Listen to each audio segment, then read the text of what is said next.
I'm from the Bronx. I grew up not speaking Yiddish, but hearing Yiddish, hearing a lot of Yinglish. My father's first language was Yiddish, but he learned English when he went to public school.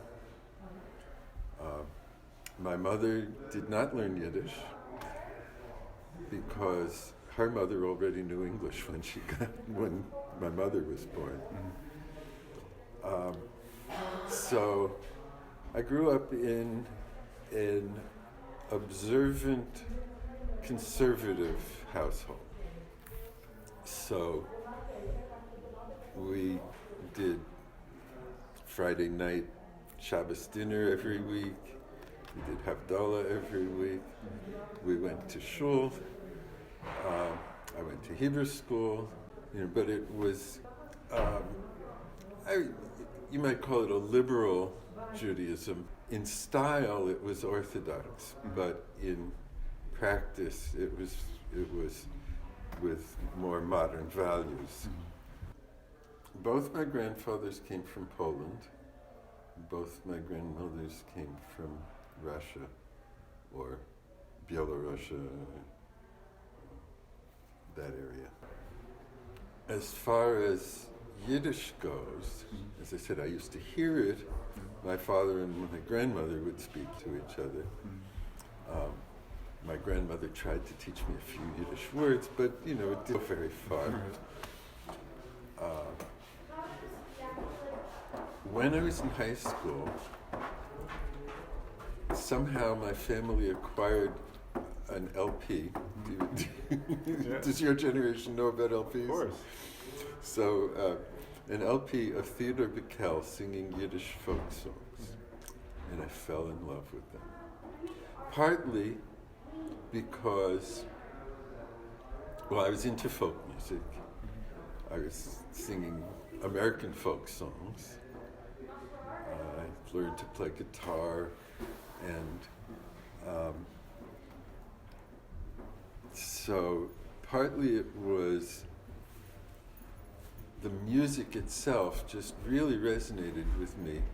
It had a shaykhis, a relationship to the music of the synagogue, where we had an outstanding cantor. And so the melodies were this cross between this old style cantorial and synagogue music and American folk music.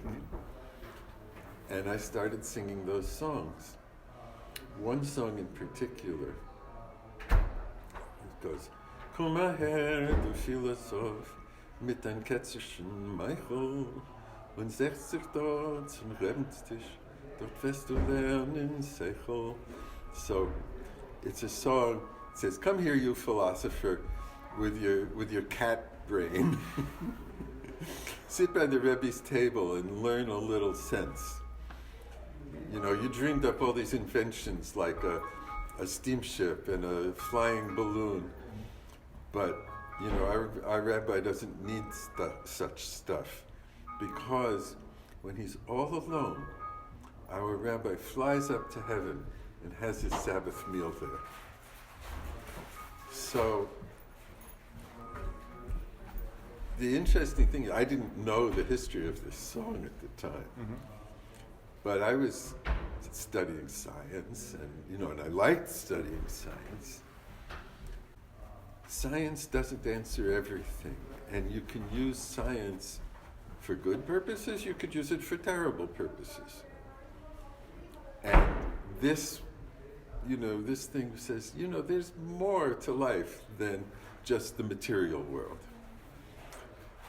Later I found out, of course, that this song was written by the maskilim, the enlightened, the Jewish Enlightenment writers, who are making fun of the Hasidic rabbis, and their, otherworldliness.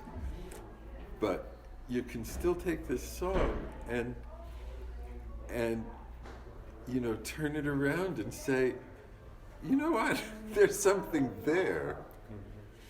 And, I don't ascribe to a lot of the values that a lot of the Hasidim hold to, of shutting themselves off from the world and of living by rules that are stricter than Torah or even Talmud call for. But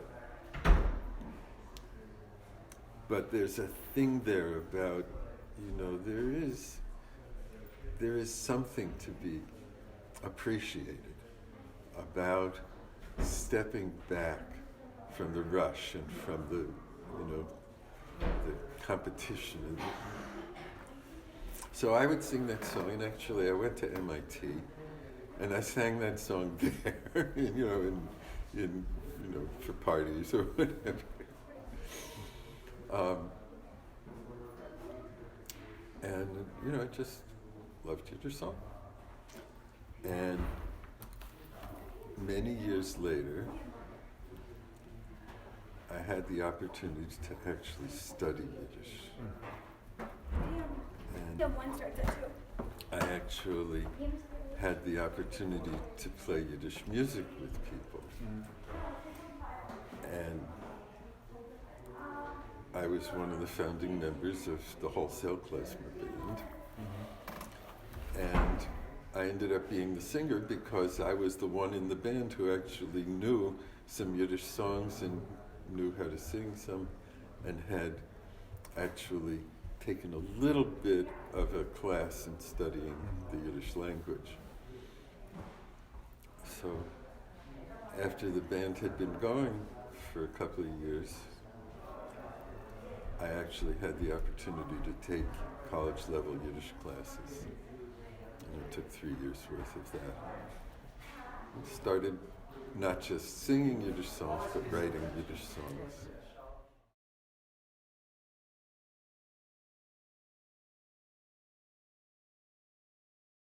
I took one summer at the YIVO program in New York, which was then at Columbia University.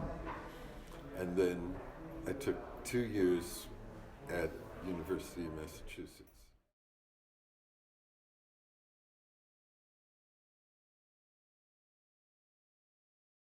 Well, okay, so the details of that.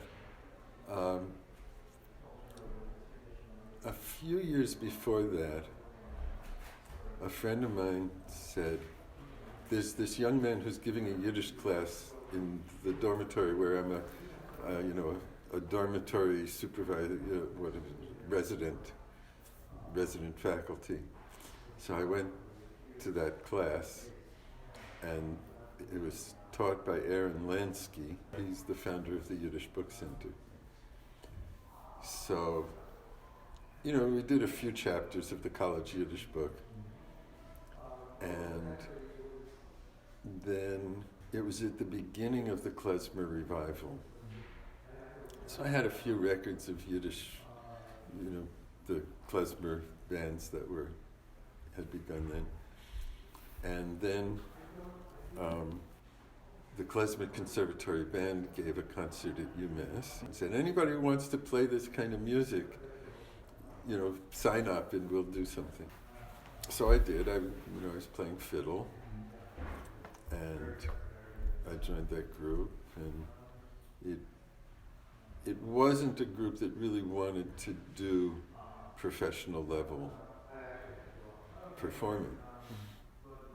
But to that group came, I can't remember his name, but he was signed on to be a visiting professor at the Smith College Theater Department. And he was going to be directing a play based on Isaac Bashevis' singer's book, Yentl the Yeshiva Boy. So nobody else volunteered. I said, I'll do it. And I found a couple of other people. We did music for that play, went to rehearsals for 2 months. And, it's like every night I'd come home from rehearsal saying, I've been in another world, a world that feels like home, but it's, only for a couple of hours a day. And after the production was done, the people that I would have been making music with formed the Wholesale Klezmer Band.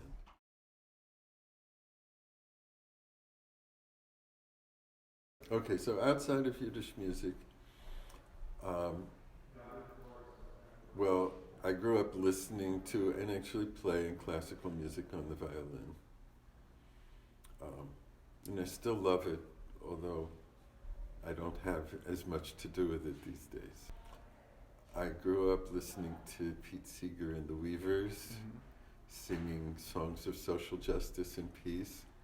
And I said, oh, that would be such a wonderful thing to do. And, besides Theodore Bickel, my family acquired records of more Yiddish singers. Martha Schlama, absolutely gorgeous singer. And so, I started buying records of the revival bands, the Klezmorim, Klezmer Conservatory Band, and I would just, even before I had the band, I would just pick up my fiddle and play some of those tunes.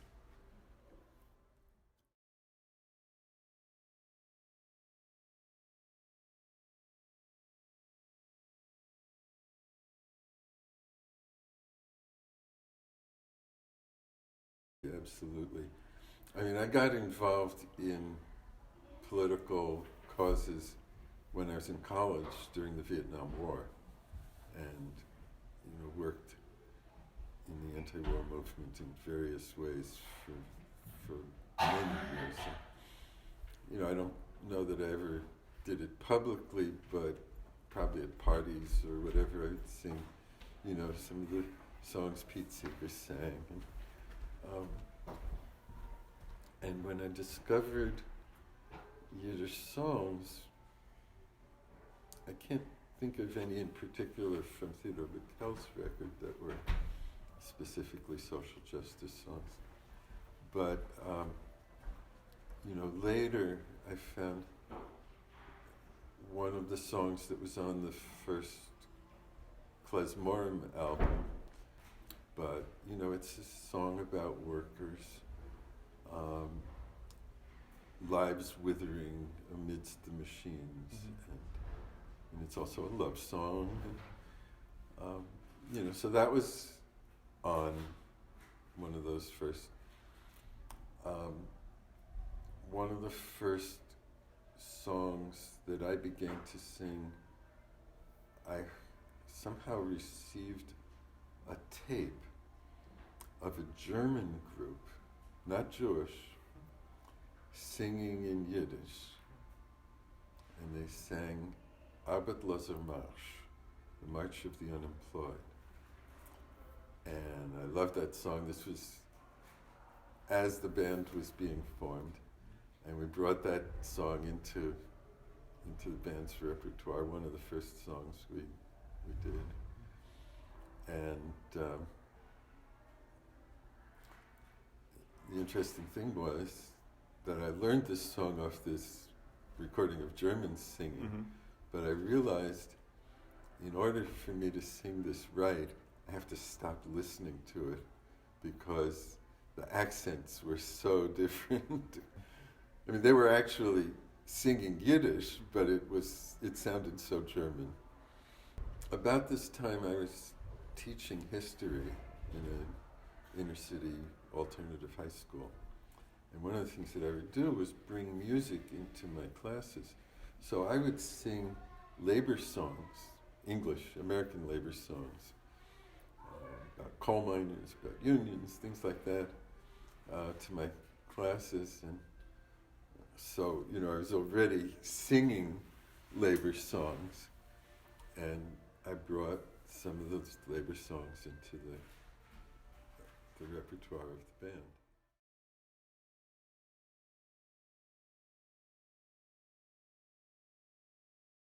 the makeup of the band has changed considerably. I'm the only founder left. But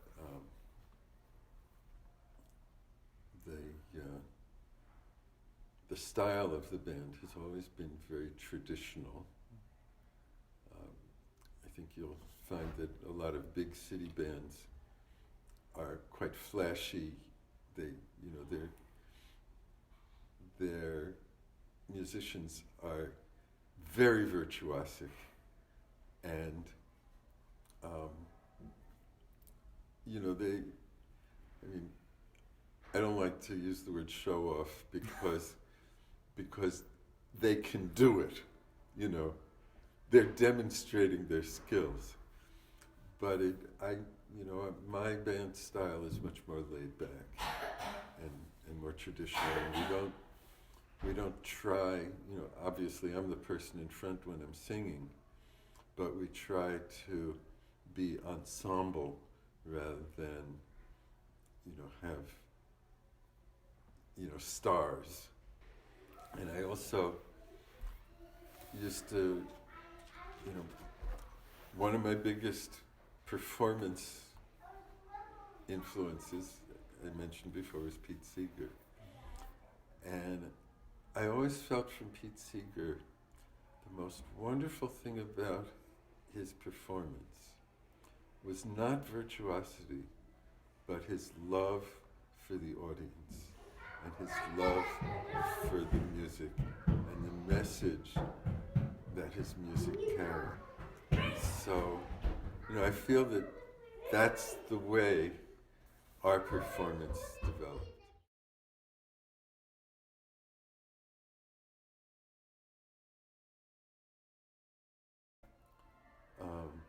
The first public performance was where we did the Arbeit Loser Marsch and maybe one or two other pieces in a benefit concert for Sing Out magazine.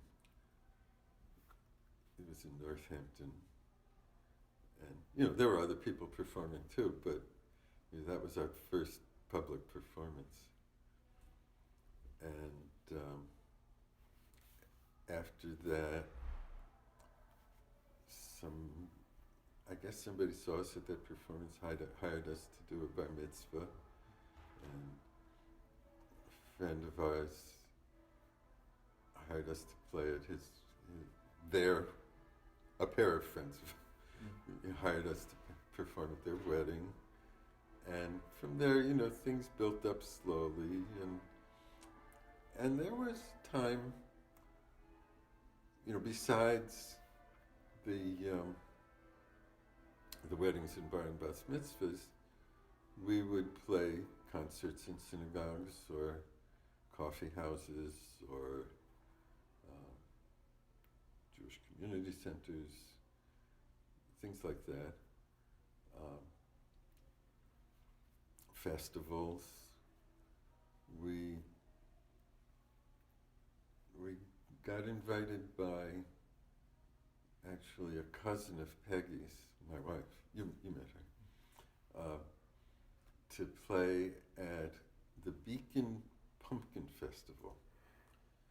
Now, Beacon is on the Hudson River, and the Pumpkin Festival is where Pete Seeger's sloop, the Clearwater, would come loaded down with pumpkins, and there'd be a concert, with many musicians, and they would sell pumpkins. And so we played for the Pumpkin Festival, and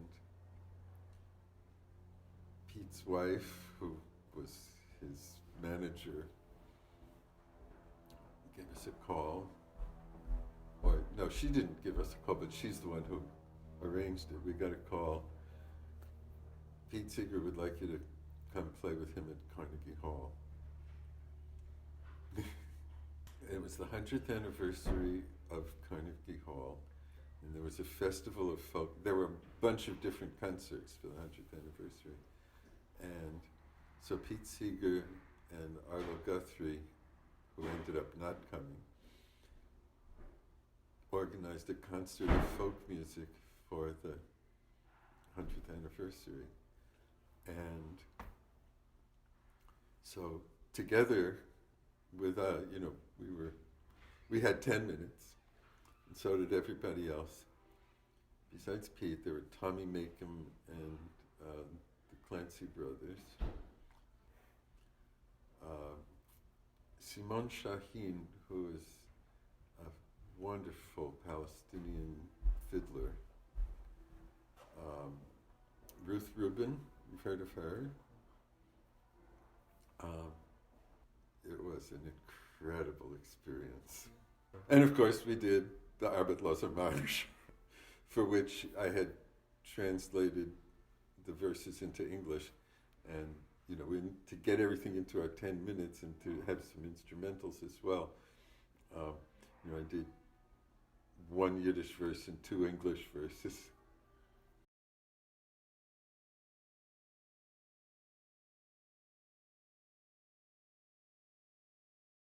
Oh, that's interesting. Okay, so I live in the boonies. My town has 1,500 people. It's actually not the first town that I've lived in that area, but maybe the first town that I lived in had about 3,000 people. The big city nearest to where I live is Greenfield, which has maybe 20,000 people. There's one shul in the town,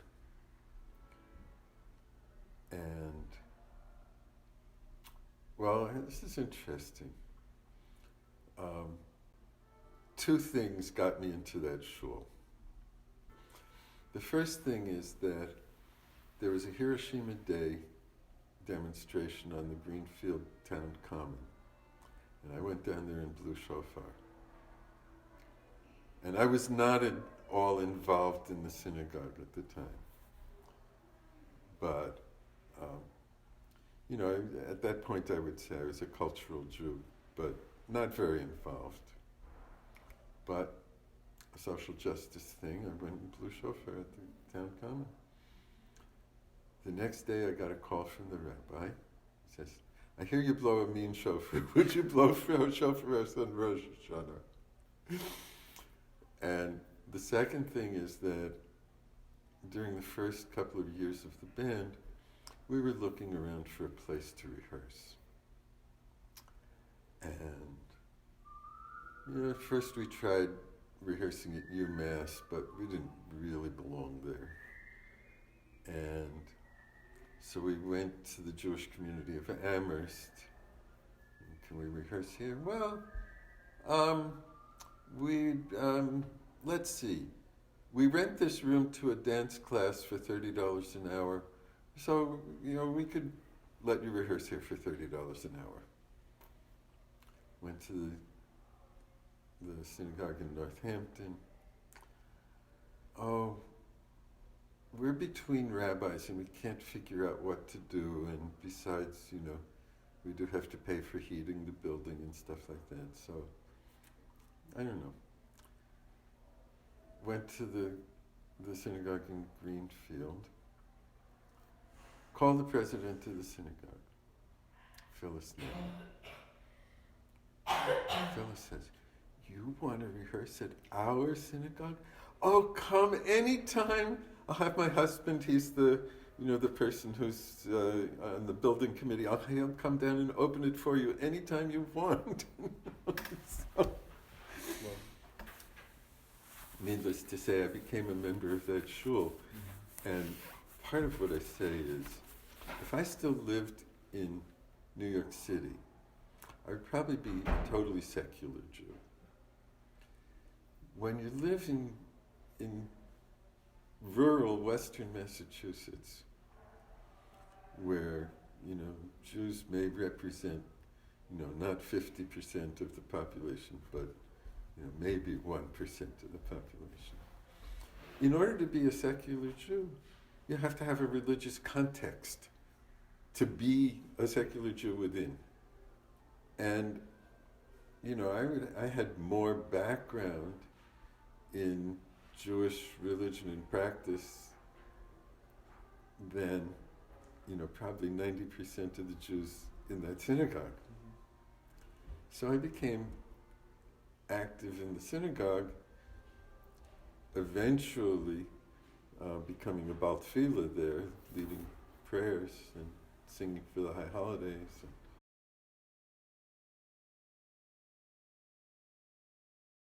Well, it actually starts with Klez Camp. So I went to the very first Klez Camp. I had been down in New York City at the YIVO building, searching through their archives, looking for songs. And Adrian Cooper of blessed memory and Henry Sapaznik were working there. And they told me about a Yiddish culture program that they were planning to do. Okay, put me on the list. And the first one didn't happen, but the next year they put one together. And I got a notice about it, and I went. And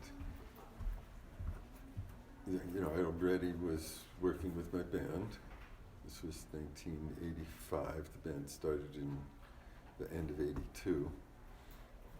And so I learned all this wonderful stuff about Yiddish music there. Singing, theater, fiddling, dancing. I met Peggy there. So we went to every Klez camp except the year that our son was born. So we went to 29 out of 30. And when Klez camp ended, we said, we've heard of Klez Canada. There's no more Klez camp. Let's go to Klez Canada. So we've been coming here for this is our 4th year.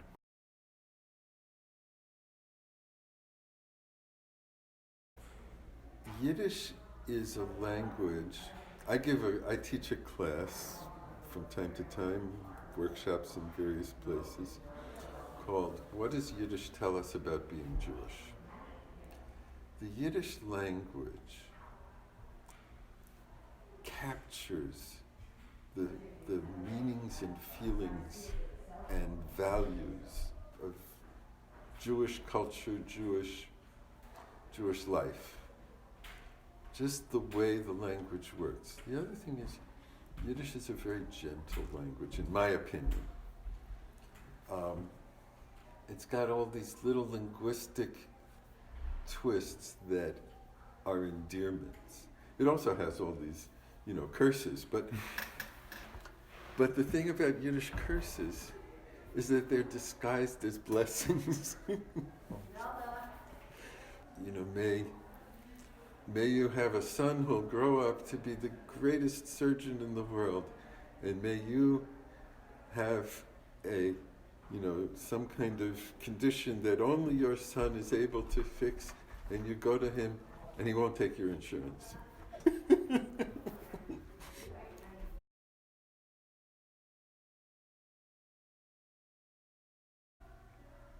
So I do a lot of songs of, I wouldn't say my output is that great, but over the years I've, written a fair number of songs, and a number of them are about social justice.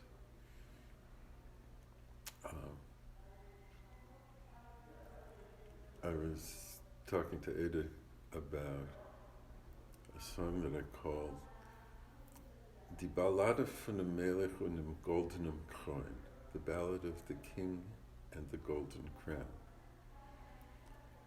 And it starts off like this. Amol ist gewesen am Melech, was hat nicht kein Kroon tragen gewollt.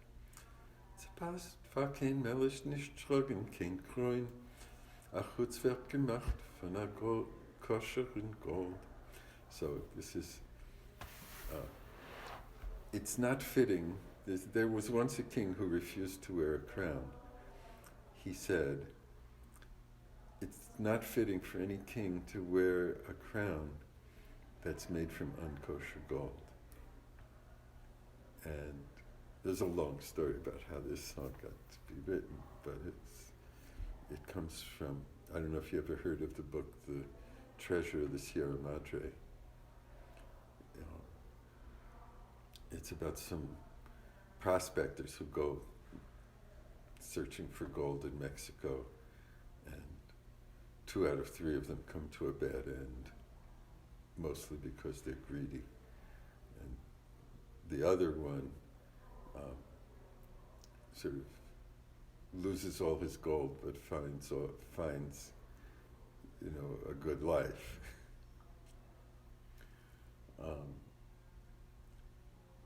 But in the book there's a quotation. It says, if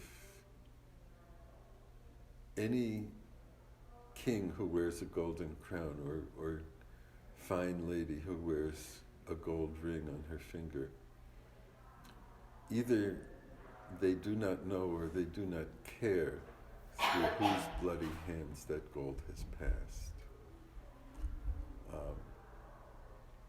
A king who wanted to do right by his people would wear a crown of iron rather than a crown of gold. So I took that idea and it, in some ways the song just wrote itself, When you put it into Yiddish, what's wrong with a golden crown? Well, this gold is not kosher. What does it mean that gold is not kosher? What do all the big shots in the kingdom think about a king who won't wear a crown because the gold isn't kosher? Well, logically, what's next? Well, if it's a question of being kosher, you call in a mashgiach. So they go out and look for mashgiach. The mashgiach says, you're all fools. If you want to make any vessel kosher, you put it in boiling water. But the king sends all the mashgiachs away and he says, look, if you want to find me kosher gold, find me gold that has never been washed in the tears of the oppressed, not in the blood or sweat of slaves. And, all of the princes and big shots don't understand him, but the common people, they understand. And they go out into their fields and collect golden straw. And with love and joy, they weave it into a crown.